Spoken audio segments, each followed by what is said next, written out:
खोखर साहब, आप किस तरह से देखते हैं? जाहिर है जो ज़राअत का शोबा है उस पे बहुत ज़्यादा फोकस हमेशा से रहा है।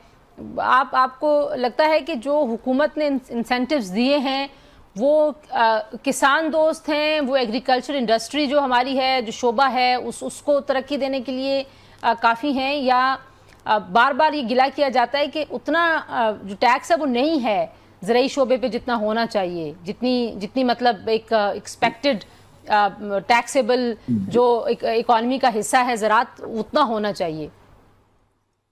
जी बहुत शुक्रिया। पहली चीज तो यह है कि इस बजट में ज़राअत का नाम ही नहीं था, ज़राअत तरजीहात में ही नहीं थी। ज़राअत को एक सेक्टर ही नहीं समझा गया, ना ही किसान को, और ना ही हमसे पहले फाइनेंस मिनिस्टर ने किसी किस्म की कोई मुशावरत की। पाकिस्तान के किसी भी जिम्मेदार से, किसी भी काश्तकार से, किसी काश्तकार तंजीम से उन्होंने मुशावरत भी नहीं की। मेरे ख्याल में वो काश्तकारों को पाकिस्तानी और इंसान भी तस्लीम नहीं करते। देखिए ना, ज़राअत का सेक्टर तो तबाह बर्बाद हो चुका है। चाहिए तो ये था कि कल के बजट में वो फरमाते हैं कि हम इस तरीके से पैदावारी लागत को कम करेंगे, इस तरीके पर एकड़ हम पैदावार बढ़ाएंगे, जदीद ज़रूरी मशीनरी मंगवाने के लिए हम ये इकदाम कर रहे हैं, बिजली का हम टैरिफ कम कर रहे हैं, खादों का हम रेट कम कर रहे हैं। उन्होंने तो कोई नाम ही नहीं लिया रिसर्च के ऊपर हम क्या इन्वेस्टमेंट कर रहे हैं। कोई इन चीजों का किसी किस्म का कोई नाम नहीं था। उन्हें चाहिए था, वो कहते हैं कि हम इस तरीके से काश्तकार को आइंदा उसकी सही फसल का रेट देने के लिए ये काम करेंगे। यानी कोई ऐसी बात उन्होंने नहीं की जो ज़राअत के लिए, किसान के बच्चों के लिए, आने वाली फसलों के लिए कोई उन्होंने बात की हो कि हम पर एकड़ पैदावार बढ़ा सके, रिसर्च के ऊपर इन्वेस्टमेंट कर सके। कोई बात एक भी नहीं थी। यानी कि ज़राअत बिल्कुल फोकस में नहीं थी। मैं ये कहूंगा ज़राअत के लिए ब्लैकआउट था, बल्कि उसको बाईपास करके आगे गुजर गए वो। तो इसका उन्होंने सिर्फ ये कहा कि जी हम ये जी जी नहीं, देखें, उन्होंने ये कहा जी हम ये 300 अरब रुपए कर्जा देंगे। पहले कर्जे तो पहले 2400 रुपए अनाउंस किया हुआ था, इससे पहले भी पिछले साल भी 2400 अरब अनाउंस किया हुआ था। या 7 अरब कहा कि 7 अरब के हम बना के देंगे, स्टोरेज कैपेसिटी बढ़ाएंगे। वो काश्तकार की नहीं, वो किसी और की बढ़नी है। लेकिन ना, काश्तकार को तो अपनी फसल का सिर्फ रेट चाहिए, उसकी कॉस्ट ऑफ प्रोडक्शन और 25% प्रॉफिट के साथ उसे अगर रेट मिल जाए तो काश्तकार तो खुश है इस बात पे। लेकिन उसके लिए कोई बात नहीं की गई। ना ये कहा गया कि काश्तकार को पिछले सालों में क्या नुकसान हुआ, हम कहाँ चले गए। फिर एक चीज और है, फाइनेंस मिनिस्टर की इंफॉर्मेशन ठीक नहीं थी। जो उन्होंने एक दिन पहले सर्वे पे किया, उसमें पेश किया, तो उसमें उन्होंने कहा इकोनॉमिक सर्वे में कि 70 लाख बेल हुई है जी इस साल, पिछले साल। वो गलत थी, 70 लाख बेल नहीं थी, वो 55 लाख बेल हुई थी। बल्कि उसमें भी 20 किलो वजन कम था। जो बेल हुई है वो 45-46 लाख बेल बनती है। यानी वो 2.89 जो उन्होंने कहा वो गलत है। फिर उन्होंने कहा जी 17% खाद का ज्यादा इस्तेमाल हुआ, वो भी गलत है। हम जहां पे डीएपी इस्तेमाल 23,95,000 टन कर रहे थे, इस साल 13,30,000 टन इस्तेमाल हुई है। कुछ 17% ज्यादा कैसे हो गई? तो ये वो चीजें हैं कि यानी कि साबित ये हुआ कि तो मतलब ये है कि ज़राअत का जो सेक्टर है, कोई कनेक्ट नहीं है हुकूमत का, जो पॉलिसी बना रहे हैं उनका। बिल्कुल बिल्कुल नहीं है। देखे ना, ज़राअत ही इस मुल्क को चला रही है। जब भी इस मुल्क पे कोई मुश्किल वक्त आया तो ज़राअत ने इस मुल्क को सहारा दिया। हुकूमत आधा तीतर आधा बटेर ना करे। हम ये चाहते हैं कि आप बिल्कुल हुकूमत इसमें से निकल जाए, एंड टू एंड डीरेगुलेट कर दे। चीनी को, आटे को, गंदम को, सब चीजों को एंड टू एंड डीरेगुलेट करे। हुकूमत दरमियान में ना हो, कोई इंपोर्ट करे, एक्सपोर्ट करे, जो मर्जी करे। अब मैं आपको छोटी सी एक बात, जब हुकूमत इंटरवीन करती है तो क्या होता है और आगे होने वाला क्या है, वो भी मैं आपको खबर दे रहा हूँ। अभी मुझे आप 2 मिनट अपने टाइम देना है, क्योंकि फिर मैंने कहीं और जाना। जी जी जी 2023 में बाहर से गंदम मंगवा ली गई। इन्होंने मंगवाई बाहर गंदम जब जरूरत नहीं थी।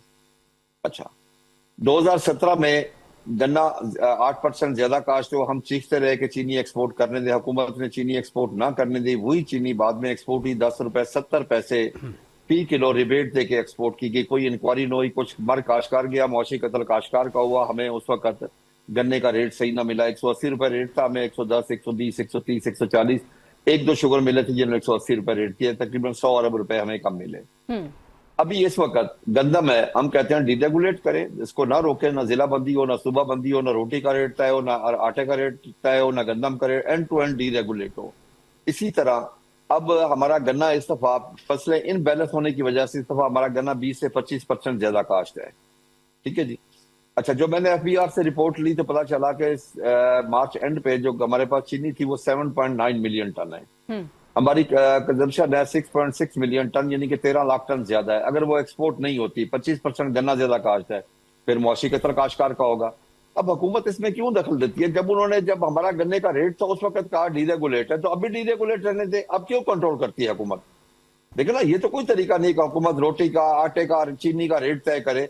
हुकूमत तय करने वाली कौन होती है? जब डीरेगुलेशन है तो डीरेगुलेशन है। एक तरफ हमें आईएमएफ की धमकी देते हैं, आईएमएफ के साथ डीरेगुलेट करो, हम कहते हैं जी कर दें। जब वो करते हैं तो उसके बाद ये कंट्रोल करने आ जाते हैं। आज देखे ना, चादर और चार दीवारी का तकद्दुस भी पामाल हो रहा है, हमारे घरों से जबरदस्ती गंदम भी उठाई जा रही है। यानी कोई तरीका नहीं है। मैं डॉक्टर साहब से, फरूख सलीम साहब से 100% एग्री करता हूँ, 100%। हम दुनिया का मुकाबला करने के लिए तैयार हैं। हमें कॉस्ट ऑफ प्रोडक्शन में रीजन के साथ लेवल प्लेइंग फील्ड दें, ओपन मार्केट दें। हम ओपन मार्केट में हर किस्म का मुकाबला करने के लिए तैयार हैं। वो जो आम आदमी, वो जो हुकूमत ने जो झंडा उठाया हुआ खोखर साहब के, आम आदमी जो वो ना रुल जाए कहीं। आपने बड़ी खूबसूरत बात की जी। आम आदमी पे आ जाए जी, इस पे एक इंक्वायरी भी होनी चाहिए, बल्कि एक कमीशन मुकर्रर होनी चाहिए जो इंक्वायरी करे जी। पिछले साल हमने गंदम बेची 1800, 1900, 2021 में। आम आदमी ने खरीदी 4500 रुपए में। कौन खा गया वो? मुझे अब यही बता दे। उससे पिछले साल भी यही हुआ। आम आदमी का नाम इस्तेमाल करके काश्तकार का भी इस्तेसाल होता है और एंड कंज्यूमर का भी इस्तेसाल होता है। जब हर चीज को आप ओपन होगा सब में, तो फिर ये कम से कम ये इस्तेसाल भी खत्म होगा। मैं तो ये समझता हूँ ये इस्तेसाल करवाने में हुकूमत के कारिंदों का किरदार है जी, आम आदमी का। यानी काश्तकार मरता है और एंड कंज्यूमर मरता है इस वक्त जो सूरत हाल है।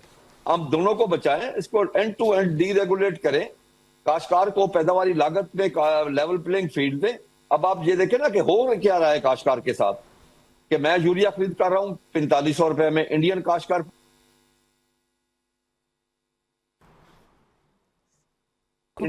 को पाकिस्तानी रुपीज में 4000 रुपए की। मैं बिजली का यूनिट ले रहा हूं 40 से 50 रुपए, इंडियन काश्तकार को डेली 10 घंटे बिजली फ्री है। पेस्टिसाइड वहां पे सब्सिडाइज है। इसी तरीके से डीजल सब्सिडाइज है। मुझे इतना महंगा डीजल। और आज ही जो हमने बजट में गौर किया है तो पता चला कि पेस्टिसाइड के ऊपर भी 18% जीएसटी लग गई है। अगर ये वाकई लग गई 18% जीएसटी, ज़राअत पे पढ़ लें इन्ना लिल्लाहि व इन्ना इलैहि राजिऊन। इस कॉस्ट ऑफ प्रोडक्शन के साथ पाकिस्तान में ज़राअत करना नामुमकिन है। इस वक्त ज़राअत का कारोबार ना बाइज्जत है, ना मुनाफा बख्श है। देखना, मैंने गंदम उगाई, मेरे घर से अगर जब गंदम उठाई जाएगी तो मुझे एक तकलीफ होगी। मैं हुकूमत से ये गुजारिश करता हूं, खुदा के लिए बाहर की इंपोर्ट पे दारोमदार न रखो अपना। अब आप ये देखें ना, $10 बिलियन की बात से आप इंपोर्ट कर रहे हैं। इस दफा आपने कॉटन $2 बिलियन से ज्यादा की इंपोर्ट की है। आपकी चावल की एक्सपोर्ट में $2.1 बिलियन का फर्क पड़ा है जी। आपने पिछले साल $3.9 बिलियन की थी, इस दफा 1.8 बिलियन डॉलर की हुई। आप फर्क देखें ना, 2.1 बिलियन डॉलर का सिर्फ चावल की एक्सपोर्ट में फर्क पड़ा है। किसकी वजह से? ज़राअत की बदहाली की वजह से।